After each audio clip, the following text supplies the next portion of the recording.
محمد اصغر خان 17 جنوری 1921 کو جموں کشمیر کے گاؤں توی میں فوجی روایات رکھنے والے ایک خاندان میں پیدا ہوئے۔ 6 سال دہرادون میں تربیت حاصل کرنے کے بعد انڈین ملٹری اکیڈمی میں داخلے کے امتحان میں حصہ لیا، جن میں اصغر خان سر فہرست رہے۔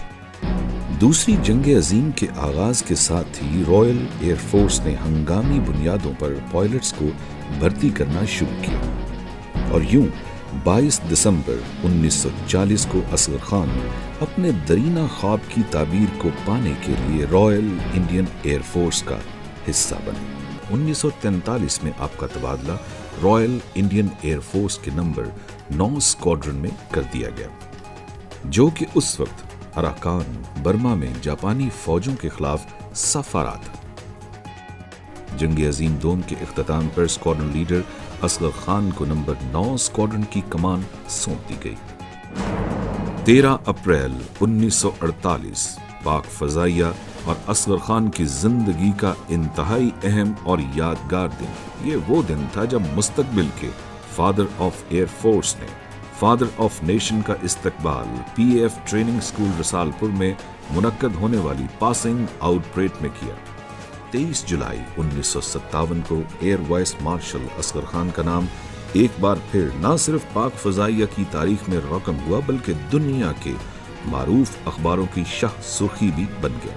یہ وہ تاریخی دن تھا جب آپ نے صرف 36 سال کی عمر میں پاک فضائیہ کی تاریخ کے سب سے کم عمر اور پہلے پاکستانی کمانڈر ان چیف بننے کا اعزاز حاصل کیا۔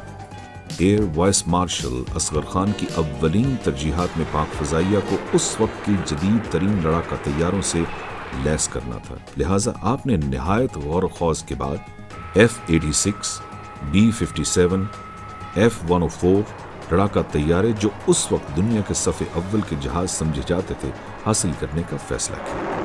ان کے دور قیادت میں سرگودا اور سمنگلی میں نئے ایئر بیسز قائم کرنے کے ساتھ ماری پور اور پشاور ایئر بیس کا نیا رن وے اور پاکستان کے پہلے ایئر ڈیفنس یونٹ کا بدین میں قیام بھی کیا گیا۔ آپ کے دور میں نہ صرف پرانے جہازوں سے لیس اسکواڈرنز کو نئے جہازوں میں تبدیل کیا گیا بلکہ کئی نئے فائٹر اسکواڈرنز بھی قائم کیے گئے۔ Father of Pakistan air force air marshal Asghar Khan 23 جولائی 1965 کو جنگ سے چند ہفتے قبل اپنی ذمہ داریوں سے سبکدوش ہوئے۔ 1965 کی جنگ میں پاک فضائیہ کی تاریخی کامیابی نے یہ بات ثابت کر دی کہ نہ صرف آپ کے بنائے ہوئے وار پلان نہایت مؤثر تھے بلکہ آپ کے تربیت یافتہ پائلٹس نے بھی اس فتح میں اہم کردار ادا کیا۔ Pakistan air force was largely due to the excellent training that they had received, the credit for which must go largely to my predecessor, Air Marshal Asghar Khan, who did such an excellent job. But when he handed over the PAF to his colleague Air Marshal Noor Khan in 1965, it was a very well-honed, well-trained and ready to go to war. I mean, they were going to war with my country, but we know this. And I'd like to add an aside. Of the 6 services that existed, India and Pakistan, Army, Navy, Air Force, in each case, so there are 6 armed forces, only one was really ready for war, and that was the Pakistan Air Force.